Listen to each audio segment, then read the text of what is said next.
Hello and welcome to Fast and Factual. My name is Utsaf Parekh and here are the top stories of the day. The Israeli military has confirmed the death of Hamas's military wing head, Mohammed Deif. He was killed in an Israeli airstrike in Gaza's Khan Younis on July 13th. Today's confirmation follows an intelligence assessment by Israel. Deif is believed to be one of the masterminds of Hamas's October 7th attack.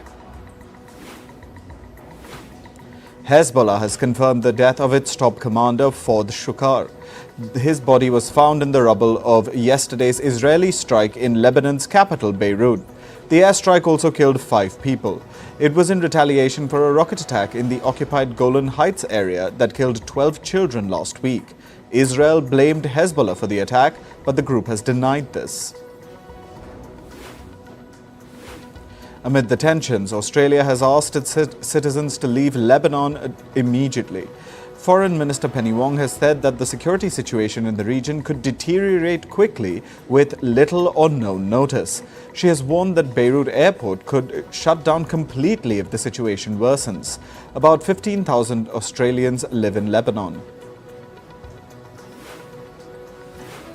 Meanwhile, the Indian embassy in Beirut has also issued an advisory. The embassy has asked Indian nationals to avoid any non-essential travel to Lebanon. It has recommended that those living in the country limit their movements and stay in contact with the embassy.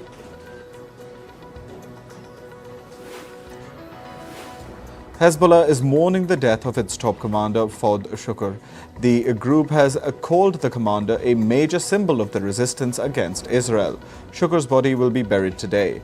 Hezbollah leader Hassan Nasrallah is scheduled to speak at the funeral. Iran's supreme leader, Ayatollah Ali Khamenei, has reportedly ordered retaliatory strikes on Israel. The order follows the killing of Hamas chief Ismail Haniyeh in Tehran. Khamenei has allegedly asked Iranian forces to plan an attack and prepare defenses for a possible retaliation from the US and Israel.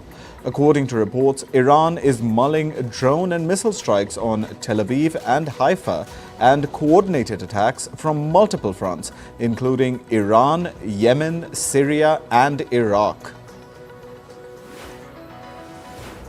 Iran held a funeral procession for Hamas's political chief Ismail Haniyeh in Tehran today. The prayer was led by Iran's supreme leader Ayatollah Ali Khamenei. Massive crowds gathered at the streets of Tehran to take part in Haniyeh's funeral. Hamas's leader Ismail Haniyeh was directly hit by a missile. This has been confirmed by a senior Hamas official named Khalil al-Hayya. In a press briefing, al-Hayya cited witnesses who were with Haniyeh during the strike. He said that the impact of the attack destroyed the windows, doors and walls of Haniyeh's room. Brazil has strongly condemned the killing of Hamas leader Ismail Haniyeh and the country has labeled it a murder. Brazil's foreign ministry issued a statement calling for global efforts to prevent West Asia from sinking into a wider conflict. The ministry has also added that the acts of violence will hinder the possibilities of a political solution to the conflict in Gaza. Indonesian President Joko Widodo has condemned the killing of Ismail Haniyeh. He said, and I quote, "That was a violence, a murder that is intolerable, and it took place in the sovereign area of Iran."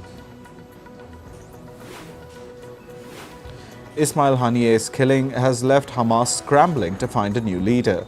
The group is likely to pick senior member Khalid Meshal as its new chief.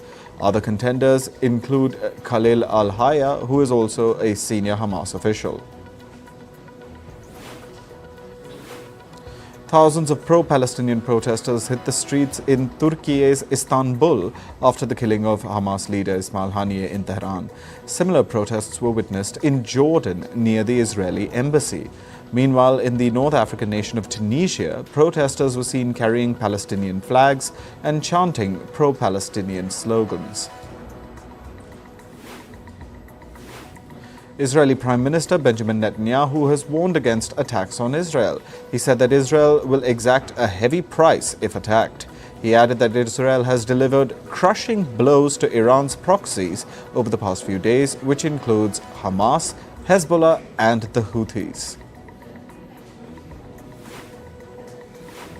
U.S. Secretary of State Antony Blinken has urged all parties in West Asia to stop escalatory actions and achieve a ceasefire in Gaza. Blinken added that tensions in the region have grown exponentially and that he cannot predict the fallout from Haniyeh's killing. The United Nations Security Council member countries have called for more diplomatic efforts to avert a wider conflict in West Asia.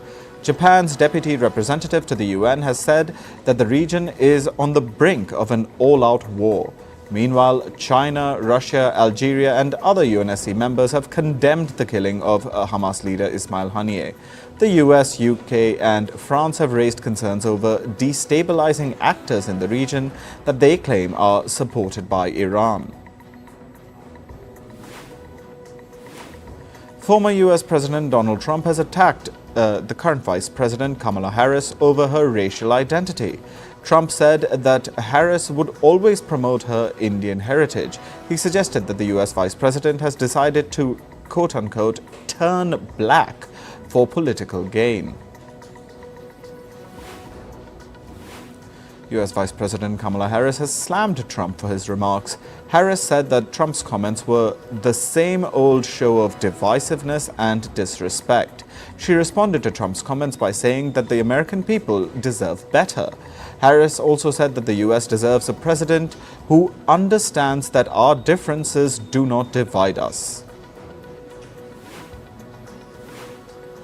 The White House has also reacted to Trump's remarks on Kamala Harris. White House Press Secretary Karine Jean-Pierre has said that Trump's comments were insulting. She said that what Trump said is repulsive. Meanwhile, Trump's running mate, J.D. Vance, has also attacked Kamala Harris. During a rally in Glendale, California, Vance called the U.S. Vice President a quote-unquote phony and a San Francisco liberal. Vance said, and I quote, "It's time to tell Kamala Harris, you're fired." Meanwhile, Kamala Harris is being trolled for faking a southern accent during a campaign rally in Georgia. The Democratic Party's presumptive presidential candidate used the accent in a rally in the city of Atlanta. Some netizens have called her cringe. One user said that it's never good when someone does a fake southern accent. According to the U.S. Director of National Intelligence, the Cuban government is working to influence the 2024 presidential election. Cuba is reportedly attempting to influence local races in the state of Florida. According to the American reports, the Cuban government's operations are focused on supporting candidates that have a favorable outlook towards the Caribbean nation's communist regime. In India's capital, New Delhi, incessant rainfall brought life to a standstill. A woman and her son died after drowning in a waterlogged drain in Delhi. Meanwhile, heavy rainfall also impacted the National Capital Region of India, or NCR. 3 people in the city of Gurugram died of electrocution. At least 2 were reported dead in the Greater Noida area after a wall collapsed. The Indian Meteorological Department has issued a red alert for heavy rainfall in Delhi and nearby regions. This comes after some areas recorded over 100 millimeters of rain in a span of a few hours. Officials predict rainfall to continue till the 5th of August. As a result of the heavy downpour, several areas in Delhi and nearby cities witnessed waterlogging. Key roads and underpasses were filled with water. Commuters crawled in hours-long traffic jams. At least 10 flights were diverted from Delhi to Jaipur, Amritsar and Lucknow due to the severe weather. Due to the continuous rainfall that has battered Delhi and its adjoining areas, the Indian government has announced that all schools will remain closed till this weekend. Officials also advised people to stay indoors for their own safety.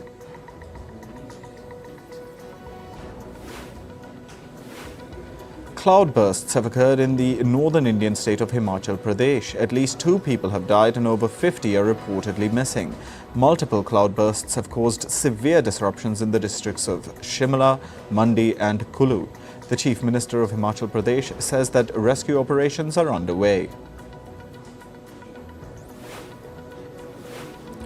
Amid the grieving in the southern Indian state of Kerala, there are at least 250 people who have died due to the recent landslides in the Wayanad district. Over 200 people are still reportedly missing.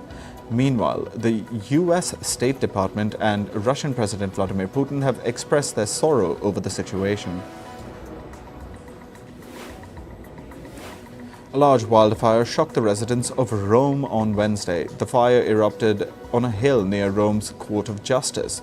The raging flame prompted the evacuations of several buildings and offices. Firefighters have managed to successfully control the wildfire, though.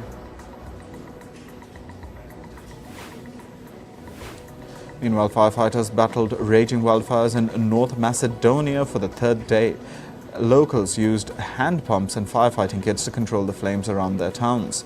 Earlier this week, a wildfire burnt several houses which killed at least 1 person.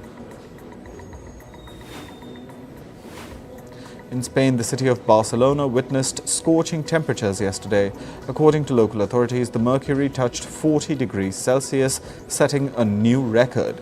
It surpassed the previous record of 39.8 degrees Celsius set on July 6, 1982. Spain is currently grappling with the 3rd heat wave of this summer. On to business and tech news. The US Federal Reserve has once again decided to keep its interest rate unchanged. However, the US Central Bank noted that the country has been making progress in reaching its inflation target. Federal Reserve Chairman Jerome Powell said that they might cut rates in September if consumer prices continue to decline. American plane maker Boeing has named Robert Kelly Ortberg as its next CEO. Ortberg is an aerospace industry veteran. He previously led the aviation, communications and electronics supplier Rockwell Collins. He will take over Boeing's top job in August. Ortberg will replace Dave Calhoun, who has stepped down amid scrutiny over Boeing's jet quality. Entertainment giant Walt Disney is reportedly laying off about 140 employees. This is about 2% of the firm's total workforce. The job cuts will primarily affect Disney's television business. According to reports, National Geographic will lay off about 60 employees. Meanwhile, Freeform and some other local television stations will also face job cuts. American cybersecurity firm CrowdStrike is being sued by its shareholders. The lawsuit concerns the Microsoft system outage last month that affected over 8.5 million devices globally. The disruption was caused by a system update from CrowdStrike. The firm's shareholders claim that CrowdStrike made false and misleading statements about the update. A ransomware attack has targeted Indian banking technology provider Edge Technologies. The attack has disrupted digital payment systems at nearly 300 regional and rural banks in India. It has affected services like withdrawing cash at ATMs and using India's mobile payment system UPI. Moving to sports, we begin with updates from the Paris Olympics. Indian shuttlers Satwik Sairaj Rankireddy and Chirag Shetty have entered the quarterfinals in the men's doubles category. They will face Aaron Chia and So Wee Yik of Malaysia in the quarterfinal. Meanwhile, India's Lakshya Sen has reached the round of 16 in the badminton men's singles event. He beat world number 4 Jonathan Christie of Indonesia 21-18, 21-12. Sen pulled off the incredible victory in just 50 minutes. He's set to face his compatriot HS Pranoy in the pre-quarterfinal. Two-time Olympic medalist PV Sindhu of India has stormed into the round of 16 in the badminton women's singles at the Paris Games. She comfortably defeated Estonia's Kristin Kuba 21-5, 21-10 in the group match. Sindhu will next face China's He Bingjiao in the pre-quarterfinal. Over to the men's doubles tennis. Spain's 22-time Grand Slam champion Rafael Nadal bowed out of the Paris Olympics. His campaign came to an end after he lost in the quarterfinal. Nadal paired up with Carlos Alcaraz, and the duo were up against Team USA. The Spaniards lost 6-2, 6-4 to their American counterparts. In tennis singles, Serbia's Novak Djokovic reached the quarterfinals at the Paris Olympics. He defeated Germany's Dominik Koepfer 7-5, 6-3 in straight sets. Djokovic's next opponent is world number 11, Stefanos Tsitsipas of Greece. In athletics, Britain's Alex Yee secured a dramatic gold in the men's triathlon event. He overtook New Zealand's Hayden Weld in the final kilometre. The Briton managed to close a 14-second gap during the last lap of the run. One of the Olympics' biggest events begins today. The track and field events are considered the highlight of every Olympic Games. They consist of a collection of athletic contests based on running, jumping and the throwing disciplines. The first competition will be the men's and women's 20-kilometre race walks. Over to football at the Olympics, Canada's women's team has reached the quarter-final stage. They secured a 1-0 victory over Colombia. The Canadian women made it to the last 8 despite being handed a points reduction by FIFA. The team was punished for filming an opponent team's practice session using drones. Canada will next face Germany. The Olympic surfing event in Tahiti was cancelled yesterday due to challenging conditions caused by a recent storm. Organizers plan to resume the competition today, starting with the women's round 3 before holding the quarter-final event. On Monday, Tahiti provided some of the best conditions ever for the men's round 3. However, strong winds disrupted the event lineup on Tuesday, continuing into Wednesday. A 51-year-old Turkish shooter at the Paris Olympics has become the newest internet sensation. His name is Yusuf Dikesh. He clinched a silver medal in mixed 50-meter pistol event. Shooters typically wear specialized glasses and ear protectors for precision, but Dikesh stepped onto the shooting range without wearing any gear and stole the show. In entertainment news, American actor and comedian Maya Rudolph will be playing the role of Kamala Harris on Saturday Night Live. She will be in character through the 2024 US presidential election. Rudolph has previously won an Emmy Award for playing Harris on screen.